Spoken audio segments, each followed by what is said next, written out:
The views and opinions of this broadcast do not reflect the views and opinions of Armed Media, New Productions, and its affiliates. Enjoy the show.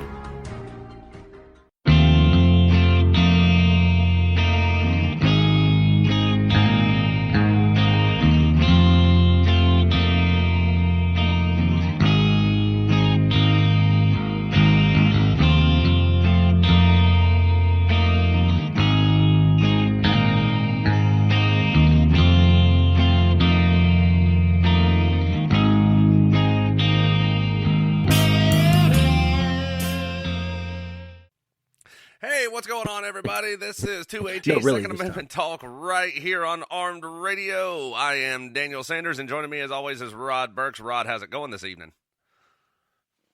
Man, it is the best day of my life. Thanks for asking. I just want to send a quick shout out. Happy Father's Day to all of the dads out there that are listening.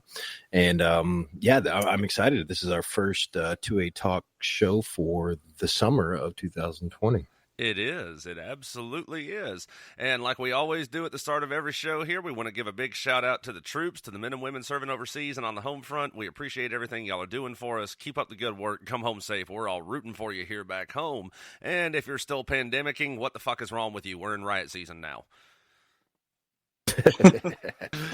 Hey, Daniel, I'm really excited to have on the show today my best friend in life, Jack Isaac. Jack and I served together in 3rd Marine Division.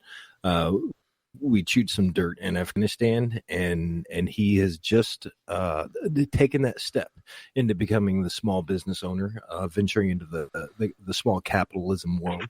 And he is the owner of Veteran Laser Engraving and Cutting LLC. Jack, how are you today, my friend? I'm doing great, gentlemen. Thank you very much for having me on the show. Like Rodney said, he and I served together in combat. He and I also served together a little closer to Flagpole in Okinawa, Japan. We both served together on Marine Corps Embedded Training Team 2 TAC 5. That was Marine Corps Embedded Training Team 2. And the name of my company is Veteran Laser Engraving and Cutting LLC. And very excited to get this going. Excellent. Yeah. So what kind of products do you make? The website formally goes online on July the 4th, but we'll be able to do all sorts of custom work, basically everything from paper to stainless steel. We'll be able to mark and cut. Fixing to do a lot of work with glassware, wood, antler, and of course firearms. Nice. So if I needed to get a like my name trust engraved onto one of my NFA items, then your company would be able to do that for me. Yeah, there you go, buddy. It could be administrative markings for things like that, for trusts or class 3 items, or pretty much anything under the sun. I can put it on a firearm. Now, what about No, go ahead, Rod. Well, no, I was going to ask. So does that require me to send it to an FFL, or are you going to be an FFL yourself so that you can receive these? Currently going through the process of the FFL 7. That way I can formally receive firearms, log them in my inventory, and do everything on the up and up. So I am in the process of acquiring my FFL in order to do that as an FFL 7 gunsmith. So tell me about the process of getting your FFL, because I am interested in doing it, but I've only read a little bit. So having somebody on the show that's going through it and experiencing it is worth its weight in gold. I haven't been all the way through the process yet. I can't speak to when the ATF agents come to your house and so on and so forth. I'm not worried about that. I know that process is all pretty simple. The course part of it, I just got from Rocket FFL, and I've been doing the Rocket FFL course online. So it'll be up to me if I decide to add the SOT on there, and I probably will, so that I can legally handle machine guns, suppressors, things like that. So if I'd like to add, what does SOT stand for? Say again?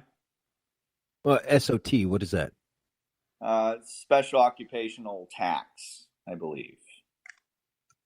Oh, so it's more money you got to give the government in order to do your job. Yeah, more money you got to give the government. That's true. Well, cool. And I'm really excited to have you on the show. And the reason that I really wanted you on the show is for all of our listeners out there, Daniel too, maybe you didn't know this. I didn't have my gun habit until I went to visit Jack in Pennsylvania with our corpsman that we served with.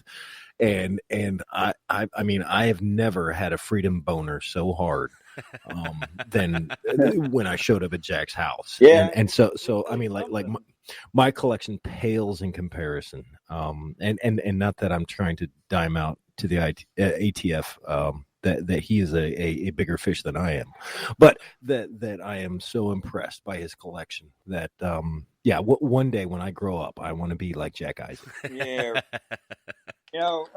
Firearms are really tools for me, and different tools for doing different jobs. It's the way I was raised, and that's basically all there is to it. Rodney was kind of amazed when he opened up the gun safe. He started putting firearms on the floor and sitting down Indian style and taking stuff apart, and like we were fixing a party, like honestly, and he just kind of sat down on the floor and got all comfortable with these guns. I'm like, dude, you all right? And it wasn't too long after that he formed a 2A training group, and here we are. So basically what you're saying is Rod was like the kid who grew up playing in the dirt, who finally goes over to his rich friend's house on the other side of the track so that gets to play with all of his cool toys and everything. Exactly. Yeah, thank the Lord he had the money to buy some of those toys himself. You know what I mean? Well, and one of the important philosophies, and I've even said it here on the show before, I got from Jack was kind of like, why do you need all of this stuff, right? Right. And the answer was for the people who don't get it yet. You know what I mean? It's for my friends, for the people I care about and the people I love, I mean, like he can arm a small army, and I'm a little far away from him here in South Carolina. So I figured, you know what, I better my own little arsenal or armory. I don't know what you call it. Well, this day and age with what's going on, it is a very real thing that we need to think about others and think about what happens if everything goes south. So having a couple firearms laying around for friends to use that are, of course, qualified to use them and so on and so forth, that can be a big deal. That can help you out a lot if you can create a fire team or a squad of folks to work together when everything goes to shit. See, I'm on the opposite end of the spectrum. I literally have one firearm in my possession right now. And my idea is the first person that comes through my door, after you're dead, I'm taking all of your gear. Now I've got 2 or 3 firearms in my possession. Now the next guy that comes through my door, I'm taking all of his gear. Yeah, and that is a technique. I like the idea of when the shit hits the fan, resort to mercy. So if you know any sailors, and it pains me to say this, but if there are any sailors out there that's looking for some trigger pullers, hey, I've got the guys for you. I just need somebody to drive the boat. That's right. Now, Jack, what got you into the all of the engraving and everything? Like, what was the transition from your time in the military to say, hey, I'm going to take lasers and burn shit into stuff? That's a great question. I pretty much followed industries for men. I was attracted to adrenaline junkie type of stuff. So besides the Marine Corps, I've worked in the oil and gas industry. I've worked in logging, and I worked in the electrical industry a little bit too. In the electrical industry specific to oil and gas. So I started to be exposed to kind of advanced electrical systems and a lot of different people from a lot of different backgrounds. And one day I was thinking about getting my own CNC machine. And I looked into the cost and the size associated with a lot of them. And I figured out that a lot of people are doing things with lasers now that they used to do with CNC. And, I just basically jumped down that rabbit hole and then analyzed the best companies in the industry and tried to focus on American-made companies, which is why when I chose my first machine, it was an Epilog Fusion 48, which is basically the biggest, best machine that they make. And Epilog is an American company. They're made in Colorado by Americans. Almost all of the parts inside are made in America. So everything is sourced in America and put together in America. And I take a lot of pride in that. The other issue with going with a good old American company is you don't have to worry about buying some piece of crap Chinese machine and trying to get it to interface with your American computer or your software. And then when it doesn't work, having to get tech support from India. Exactly. So that's the big advantage with the Epilog machine. It's very accurate, it's very user friendly, and it's all American.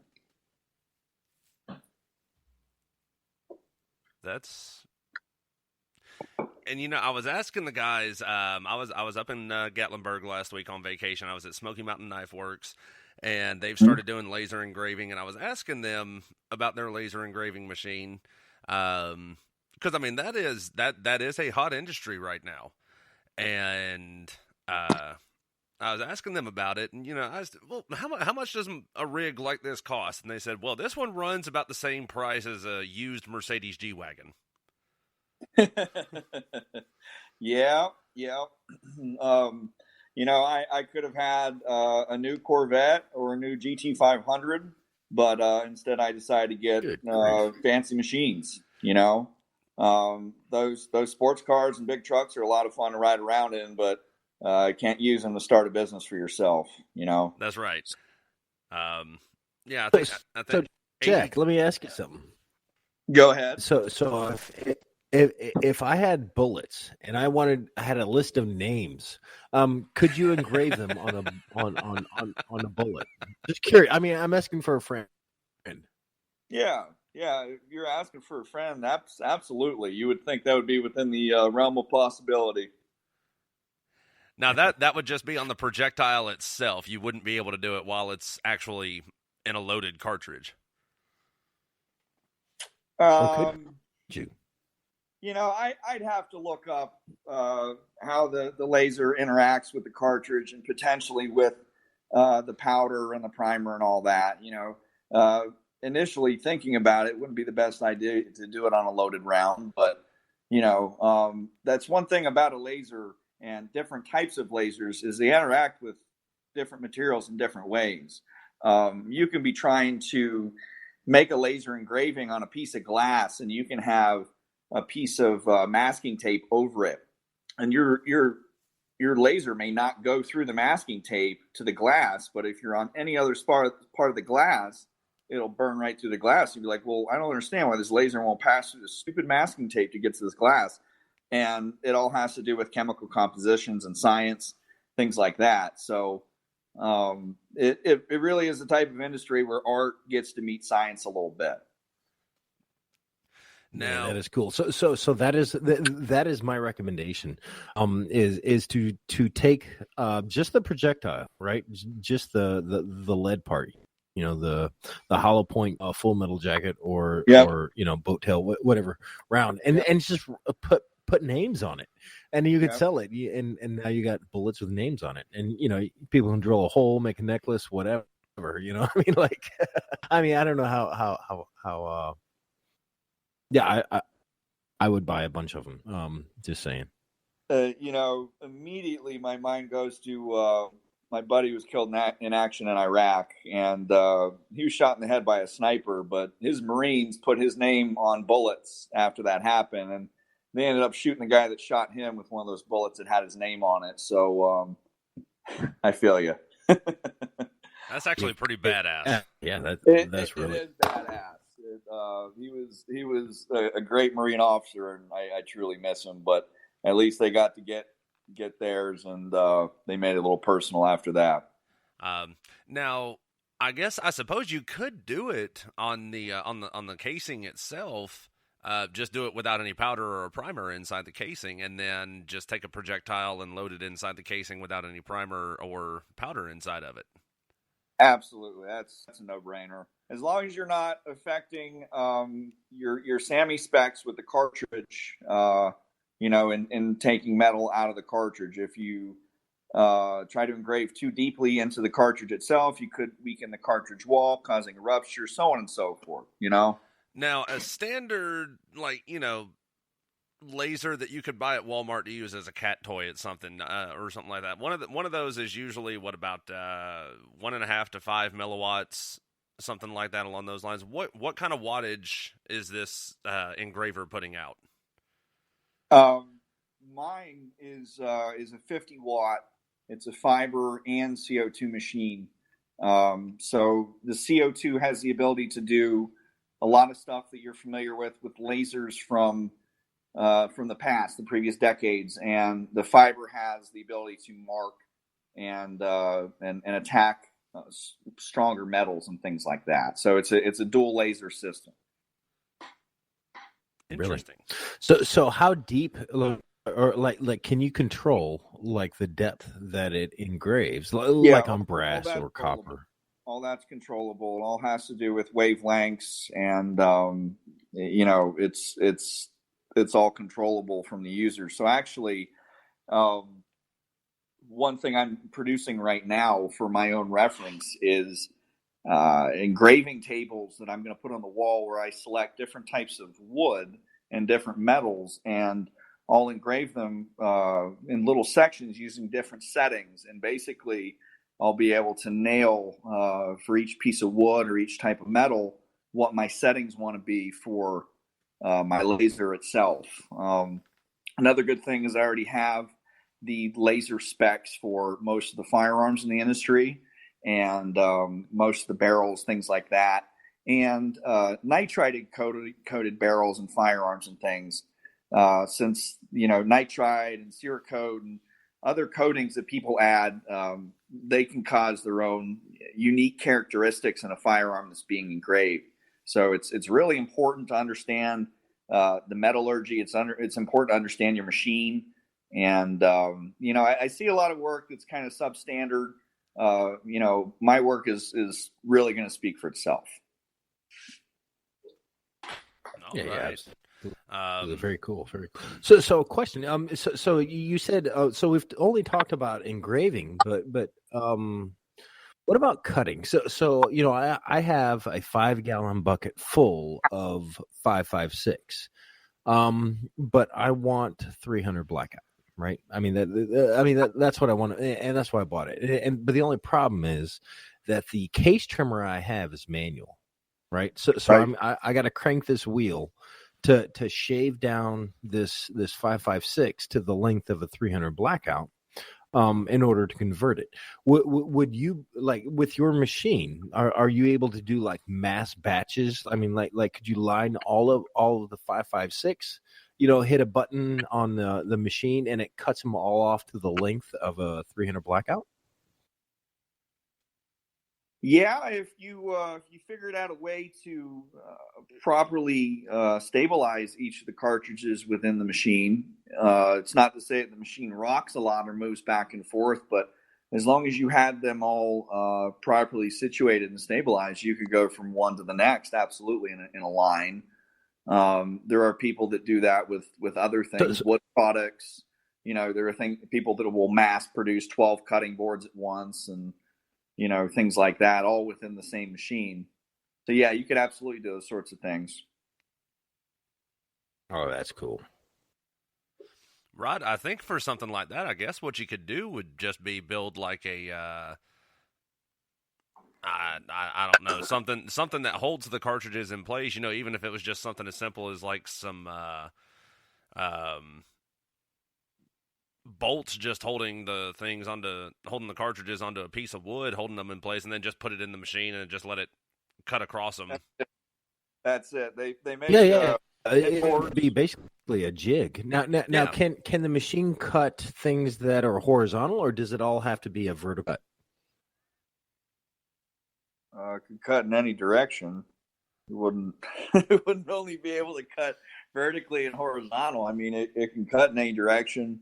And me having a larger machine, I don't have to disassemble larger things. You know, I can fit an AR right in the machine. I don't have to take it apart in a standard length AR. Those sorts of things are helpful. Wow. So having a machine that size, that is cool. Rod, you could probably build a jig that could hold like 100 rounds on it and cut 100 rounds at one time. Yep. I mean, if it can hold an entire AR, I think you could probably do closer to 500 rounds. And you wouldn't even have to build a jig. You know, they sell those like, you know, because I reload. So you know, I buy these trays that are multi-caliber, so you can flip it over for, you know, different sizes and what each tray holds 50 easily. So if all of the rounds are placed in there, you just turn the machine loose. Now so Jack, can the cutting portion of the laser, could it cut through like a multiple rows or columns of brass at the same time, or does it need to be each one individually? Boy, you're getting technical. You know, honestly, I'd have to look up the specific metallurgy of the brass to know how much it would be able to cut through and how many different rows of something like that. But brass is a pretty soft metal, so I you know, I'm not too worried about it. It's not 17.4 stainless. Right. So, and you know, I'm just getting excited that I know somebody that can do this, and I'm like, man, you know, I'll pay for the shipping and the service and electricity and everything, just because of all the time it would save me. Because remember, you know, I've got a blade or a cutter that I've got to crank. You know, I mean, it'd be different if I was like, you know, reeling in a fish, but no, I mean, I'm sitting there just shaving metal. And then to get it to the right length, and then I have to camphor and deburr, and it's just like, you know, I'm just thinking of all the work you could save me, you know, using your services. Yeah, that's it, man. That's why I started looking in that direction in the first place. I wanted to be able to make custom things, even if they were making my own tools for a project, and that's why I looked at CNC first, and then eventually learned about the lasers. You know, it's a total game changer, and like you said, the world is kind of your oyster. The world is yours once you have one of those machines. You're only limited by your imagination and what your machine will actually engrave and cut. So it's going to be a lot of fun. I named the company Veteran Laser because if there was one word you had to use to describe me, it would probably be veteran. You know, I try to be a good dude, try to carry myself a certain way, but my favorite people are veterans. The people I respect the most in this world are veterans. So if there was one word that I was looking to describe my company, veteran's it, you know? Mm-hmm. Now, yeah. Now I'm excited for you. Now we've talked about engraving and cutting things like brass and other metals and stuff like that. What about as far as polymer? Say like I've got some, I'm sure you've probably seen them before, the cold steel training knives. They're all polymer, just polymer molds of knives, basically. Yep. What about something like that? I mean, what's the process? I'm assuming you would be able to engrave and do some stuff with that. Oh, absolutely. Just look up your material composition, set your material settings, and get your artwork, put your artwork on your knives, and start engraving. That sounded like a beer opening. Yeah, that was a beer opening, goddammit. Oh, it's beer 30 already? I already missed that time, damn it. Oh, wait, no, y'all are an hour ahead of me, so Come I on, haven't man, missed it catch yet. up. I've been drinking since 9. Yeah, yes, sir. God damn, I can't. Yeah, so you know, I know, you know, we talk about other products on the show that we like, that we've tried. And 9 times out of 10 they're positive. But I have one that's, I actually purchased this a while ago, and they're magazines. They're the AR Stoner for my AR-10. They're steel magazines, and I bought 5 of them because when I bought this gun, I wanted, I wanted what I thought were quality magazines that would withstand a good pounding. And I'm really sad to say that this was a flop. And I even went on to Midway USA and left a review. And I bought these magazines almost a year ago. So this isn't a review that was based on, hey, something out of the box. But I bought 5 of these magazines, and I cannot, I can get the first round to chamber, whenever I hit the bolt release. But every round after that, I'm ejecting the magazine, giving it a little shake, giving it a tap in order for it to chamber that next round. And I was like, man, what are the chances that I got 5 bad magazines in one shipment?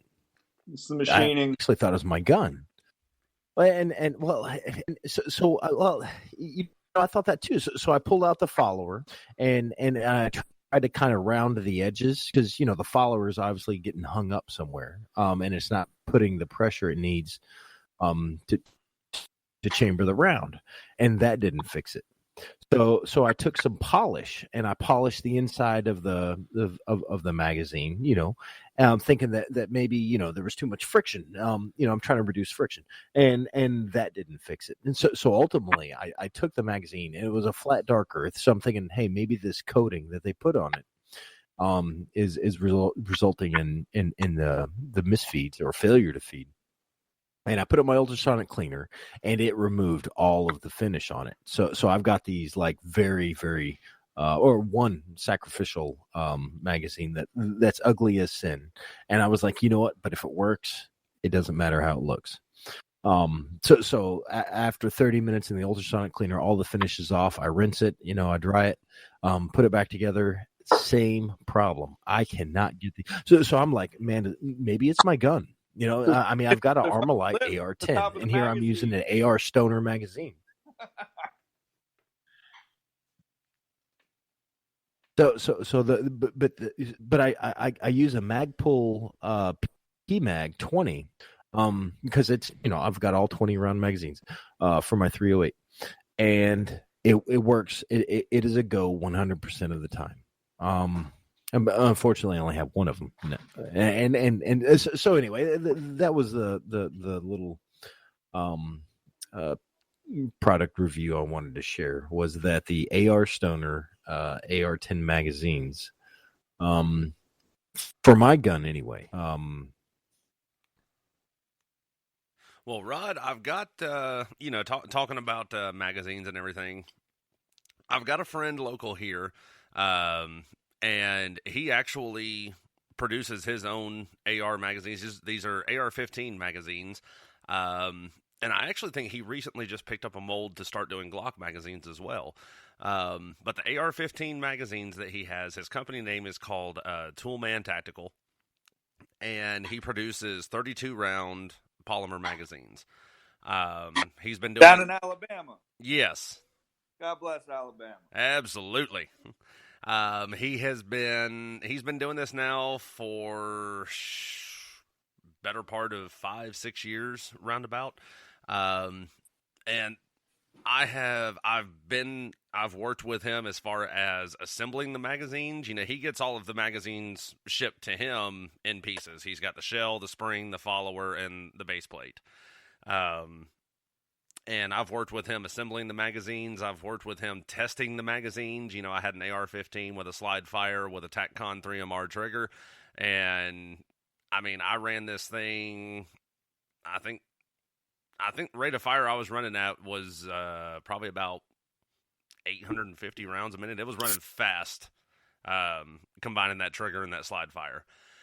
That's fast. Yeah, never had any feed issues with one of these magazines. I have seen him shoot one from probably 20 feet away using birdshot, no penetration. I mean, they're tough, they're durable, they last, and I mean, I would actually prefer these over a PMag. And they're made in Yes, and they're made right here in Alabama. There you go. He puts I think last time I checked, I think it was a 2-year warranty on his magazines, and didn't matter if you threw it under the wheel of your truck and ran it over and it broke, he'd replace it. There you go. There you go. And they're about half the price of a PMag. I'll see. I'm Where just are the PMag? customer service goes a long way. Is Magpul's an American company, aren't they? I believe they are. Yeah, I believe they are too, but it's kind of hard to compete with everything else you said there with your buddy. Rodney, what you were saying there about those magazines, it could be the lips on the top of them. Could be a machining issue. Could be improperly indexing with your firearm. When I've taken mags apart and it hasn't been the spring, it hasn't been the follower, the inside of the mag, blah, blah, blah, blah. It's always the feed lips, So. Yeah, well, I mean, I want to believe that, but like I took a picture of all 5 magazines with 2 rounds loaded, and you can see that the followers are canted. Like in some of them are perfectly level, and like the PMag, like you can see the rounds are sitting the way they're supposed to. But in the steel mags, I've got there's all kinds of weird angles that the rounds are sitting at with just 2 rounds. And that's where my problems start. And it didn't matter if I had a full magazine. Like I've had drums before where it's 50 rounds. If you load 50 rounds in it, it's not going to work. So you just load a few less. Right. Not the case with these. I can put 2 rounds. I can put 19. I can put 20 rounds. It's going to fail to feed every time with the 5 that I got anyway. Well, that's too bad. It's good to hear good, honest reports, though. Good, honest reporting isn't always sunny. So it's good to hear about a product that did not work properly. Absolutely. And, in my line of business, I work as a car salesman. I would much rather have a customer come to me and say, I was not satisfied with how this deal went down. I'm not satisfied because I bought this car yesterday and now the transmission has fallen off the car. I would much rather a customer come to me, say something like that, and give me the opportunity to fix it and make it right than just be a sourpuss about the whole thing. And yeah. That's it. And I think, like Jack saying that it's all about how you take care of customers, and your buddy Daniel that makes magazines. That's why I bought the Rugged Obsidian suppressor, was because it has a lifetime guarantee. It doesn't matter how stupid you are with it. I shot a caliber that's bigger than my suppressor. They don't care. They'll fix it and send it back to you. So I think. Yep. Yep. I think it's a very good program. I put my suppressor on a machine gun with a 5,000 round belt and just held the trigger down until the suppressor melted. They'll accept it, but only once.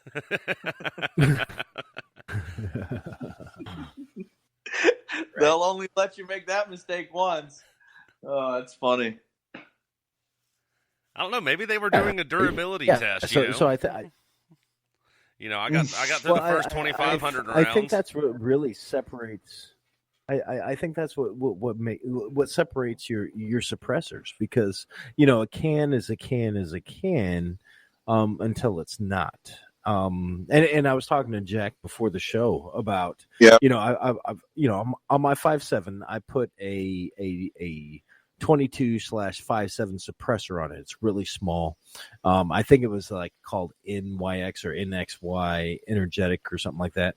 It's made out of titanium, and I put it on my 5.7, and I got so much blowback. I mean, it was like, you can't shoot this gun suppressed without eye protection. And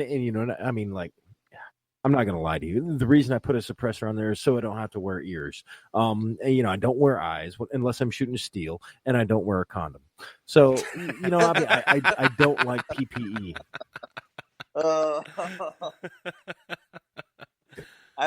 But you get my point, right? Like I don't want a can that requires me to have to wear protection, True. Now, getting on the subject of cans, I'm curious about this because I don't own a suppressor. I've never owned a suppressor. My only experience with a suppressor has been while I was in the military, and it was very short-lived. I have heard from some sources, and I don't know how true this is, but suppressors actually have like a durability life, I guess. Like after so many rounds, it doesn't suppress as it did, say, on the first round. I'd say for the most part, that's inaccurate with modern metal suppressors. If you're using the old style that had the dabs, that had the wipes, where your bullet actually shot through wipes or dabs that were some sort of material, usually soaked in some sort of compound. Any more, as long as your baffles and your structure stays the same, and I hate to use this term, but scientifically, your suppressor doesn't start to change. As long as everything stays the same shape and tight and together like it should be, you shouldn't have those durability issues with suppressors. Yeah, what about cleaning a suppressor? That's my take. I mean, if you want to talk about cleaning a suppressor, you're going to have people that say, sure, clean it. And you're going to have people say, no, don't bother. You're going to make it louder because you cleaned it. There's no need, so on and so forth. The suppressors that I have do not require cleaning to perform. They do not require, cleaning to really maintain them, the inside of them. Of course, I keep, the pathway for the bullet clean, and I keep the outside of them clean. The only thing that kind of sticks in my head when I'm hunting with a suppressed weapon is, boy, how much burnt powder is kind of left in the suppressor, and how much does that just kind of stink on the end of my firearm here, That's one of my only concerns when I'm hunting with a suppressed firearm. Now, could you take a suppressor? Because I know, again, I have no experience, very little experience with suppressors. But it's my understanding that the channel that the bullet travels through is larger than the actual caliber. Say it's larger than the barrel because obviously it has the thread to the outside of the barrel. Absolutely. So say if you're using like a 9mm suppressor, for example, could you take something, say like a 40 caliber bore snake, to just run through the inside of the suppressor to get all of that carbon and burnt powder and everything out of there? You could technically use a smaller bore snake. I wouldn't stick a larger one in there, to get your carbon out and stuff like that. But I shoot a 9mm suppressor on one of my 22s, and it works pretty well. It's just that the gap between the outside of my bullet and the inside of the suppressor is a little bit more, but that does a pretty good job of suppressing that 22 LR. So it can definitely be done. I mean, really, what you're talking about is a few decibels, right? I mean, and maybe I don't understand decibels as much as I should. A 3 to 5 decibel difference, probably, in me shooting that Ruger 1022 with a 9mm suppressor on it instead of a 22 LR specific suppressor. 3 to 5 decibels, not too big of a deal, To some people it is, but Rod, to your original point about your suppressor making your firearm gassy, that's kind of where the suppressor industry is at these days. You're kind of splitting hairs over suppressor size, because in terms of mitigation of sound, you're talking about decibel differences that are 1, 2, 3, 4 decibels very often when comparing one manufacturer's product to the next. What they're shooting for now is this product full auto rated? Is this product as small as it can be, so on and so forth? And unfortunately, you kind of get products that are a little bit too small, a little bit too compact at some point, and you sacrifice a little bit with them. Yeah. I'd taken my Rugged Obsidian, which is a 45 caliber suppressor, and put it on the same 5.7, and it wasn't nearly as gassy. And so, I mean, I still recommend wearing eye protection with any suppressed firearm. You know, the blowback, especially if you're lefty, shooting something that's ported on the right side. But yeah, I mean, you know, and I guess the responsible thing for me to say is that always wear eye and ear protection when participating in yeah, very good. You know, so when it comes sports. to PPE, you're do as I say, not as I do. Wow.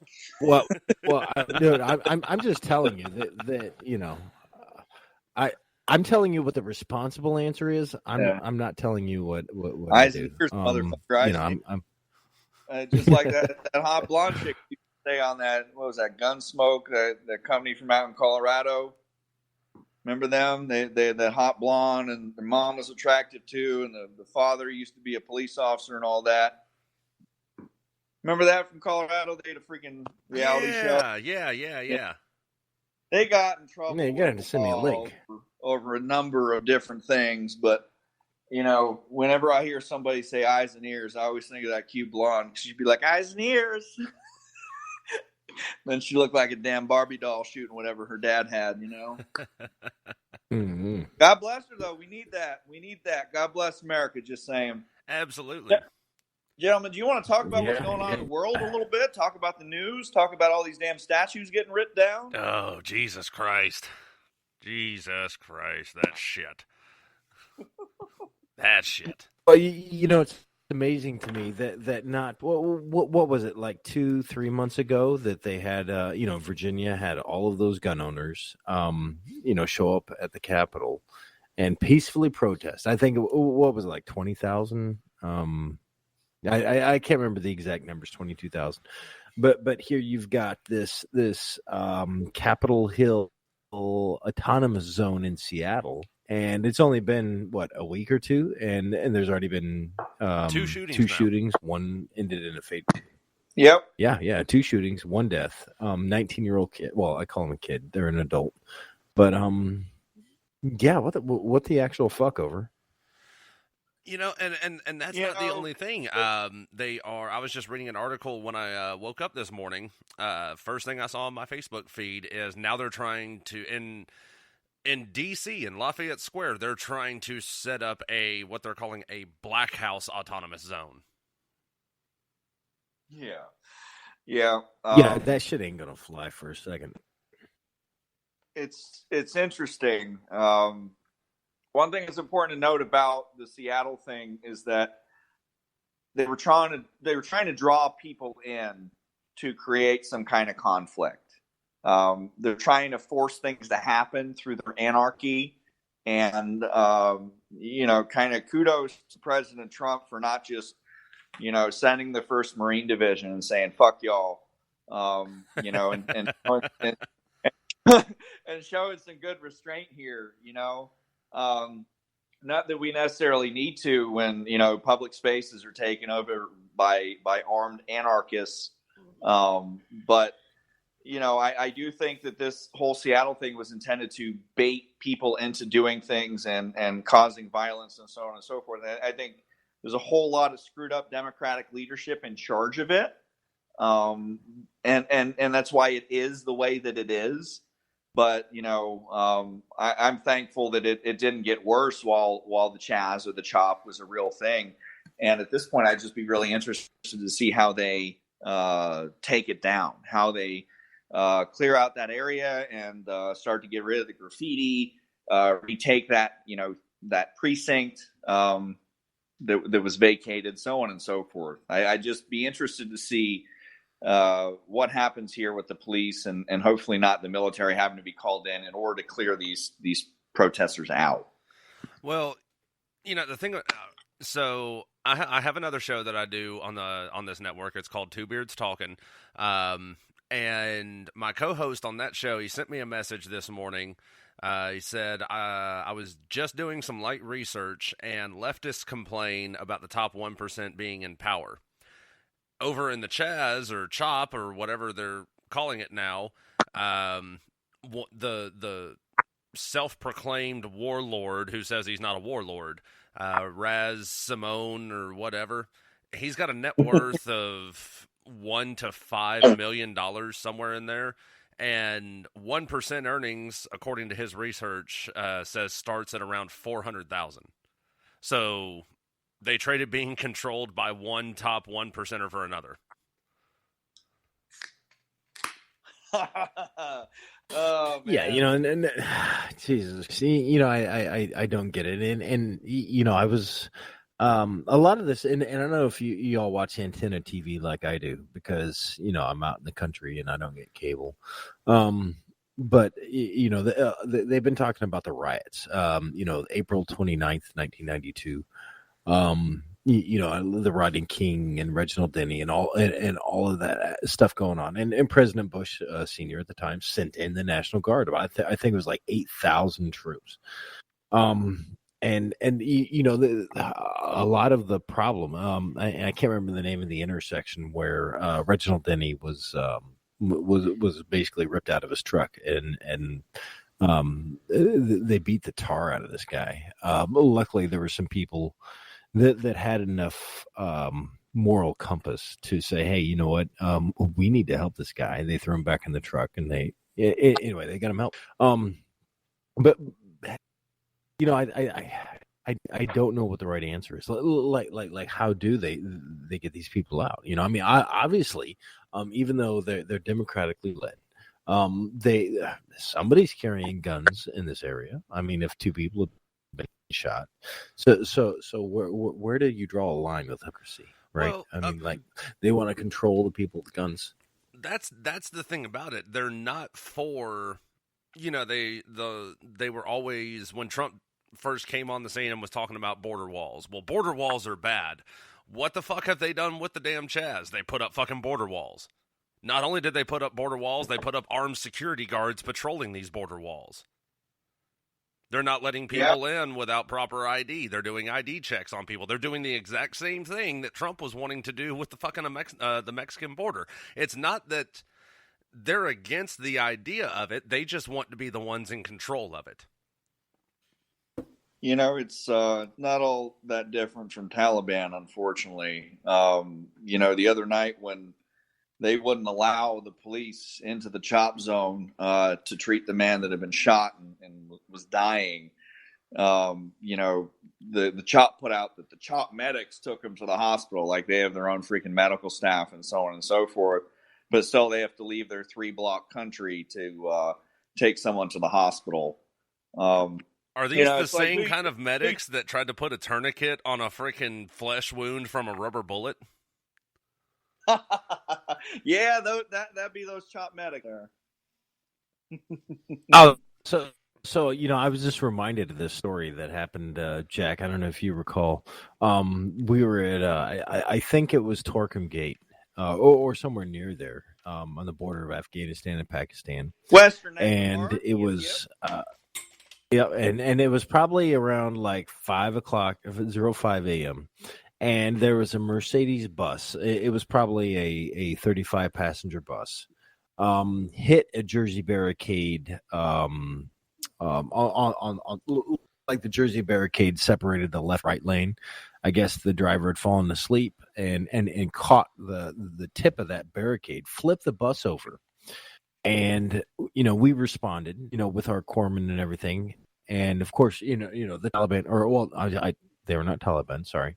The victims of this crash had their wives and children. And one of the wives had sustained some pretty serious injuries, but the husband would not allow our medics, who are all men, or corpsmen, to address their injuries. Only the men's injuries.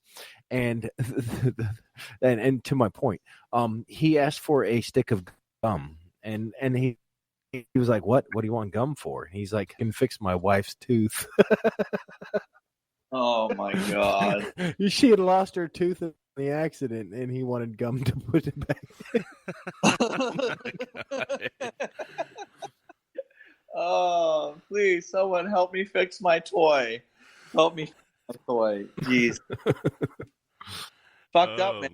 You know, you see some really incredible things when you're embedded with a host nation, you know, and let's not forget that we were embedded with folks from a third world country that shit in a hole in the ground and wipe their ass with their left hand, you know. It was an interesting experience that, you know, I'm very much thankful for the rest of my life. That had to be one of the damnedest things I ever saw. When I was on my first deployment, I was working at TCP right on the outskirts of Rawa, right on the Euphrates River. And we had a long line of traffic trying to get into the city because we're situated right on the bridge, so we have to do extra measures to make sure nobody comes through with a V-bid to blow up the bridge. Because it's the MSR from Rawa to Anna. And, I mean, there's like 15 cars waiting in line to come through and be searched. I'm up in the OP just watching, and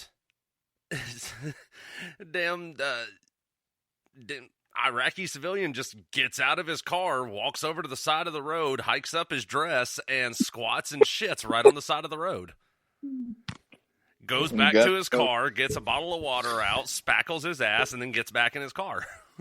Wow. I think Buford T. Justice said something about when you got to go, you got to go. Yeah. I don't know. That's I mean, I'm not gonna lie. I've done something similar before. I mean, I was walking my dogs, and I was like, "Damn it!" But like maybe as I've gotten older, I've become lactose intolerant, and maybe I had to scream or something. So, yeah, I mean, gonna criticize, but it is more the norm than I think is here stateside. Yeah, and it wasn't so much coming. Wait, what is I've in public? You know, I have, even on my own, been on a long road trip. You know, especially if you're familiar with that area between Macon and Savannah on Interstate 16. There's nothing there. There's nothing. I will not drive I-6 without a firearm, because if something happens and your vehicle breaks down, nobody's going to hear you scream. Yes. And there have been several times driving that stretch of 16 where I couldn't make it to the next stop. So I pulled off on the side of the road, walked down to the tree line, hunkered. But no, this is Iraq. There is no tree line. And I mean, the guy in front of him can see him. The guy behind him can see him. I mean, he's just literally right on the side of the road, just doing the do. Not a care in the world. You know, my second tour to Afghanistan had me with the air wing, so conditions were much more Oh comfortable. God! And so I got my entertainment from what I called predator porn. So I'd get onto the Sipper and I'd watch these predator feeds, live feeds, and I think most of what I watched were grown men shitting in the middle of a field. But every now and then somebody would pull out a machine gun, and you would see it go from unarmed to armed to, well, I wouldn't say pink mist because it's all black and white, but to little meat chunks flying through the air. Oh man, you were watching Iraqi Shiza videos. Yeah. Well, it's Afghan, but yes, It's wild, you know. All those airmen, you know, I almost called them Air Force kids because that's what they are. But these airmen out there at Nellis Air Force Base in their damn trailers in the middle of the desert operating, you know, UAVs way the hell overseas. It's a pretty interesting thing, and it's definitely a modern concept. These guys getting Valor medals and stuff like that from inside of a container that's in the United States, and they're taking shots overseas. pretty amazing technology that, honestly, we're thankful for. It definitely changed the shape of warfare. But I remember the days when the little bastard Raven used to go down, and the Army infantry platoon next to us be like, "Hey, can you see if you see our Raven if you're up in the mountains and bring it back?" "Sure, buddy. I'll bring your model aircraft back, no problem." I mean, we've gone a long way from there. Literally little model planes with a camera on it that that fell out of the sky one out of every 2 times, if not more, to fully weaponized drones that can be controlled 3/4 of the world away. It's something else. It is. It absolutely is. But we're going to have to leave it there. We're running out of time. So don't forget to go on Facebook and look us up. It's going to be 2AT, Second Amendment Talk. Like us, follow us, interact with us. Let us know what your thoughts are. Share us your stories, gun-related, what you think's going on in the world, how fucked up you think it is, or how right you think it is. I don't care what your opinion is. Just go ahead and put it on there. Also, don't forget to tune in on Monday nights for my other show, Two Beards Talking with Matt Lassiter. We've definitely had no shortage of shit to talk about there with everything going on. And I want to give a special thank you to our guest, Jack, for being on the show with us. We do appreciate you coming on, telling us about the business and everything. If you want to, Jack, you can go on our page, 2AT, Second Amendment Talk, post a link for your website once you get it up and running. And absolutely, we're going to be supporting you with that 100%, no doubt. And again, big shout out to the troops overseas, to the men and women in uniform overseas and on the home front. We appreciate everything y'all are doing for us. Keep up the good work. Come home safe. We're all rooting for you here back home. I got nothing else. Rod, you got anything for them? If you can't be good at it. That's right. That's right. Yeah, I got nothing else. Jack, again, thanks for coming on the show. Thanks again for coming on the show, Jack. We really appreciate it. Thank you, sir. Y'all have a good one. Thanks for listening. Yep, this has been 2AT, Second Amendment Talk, right here on Armed Radio. I am Daniel Sanders for Rod Burks. Thanks for listening, everybody.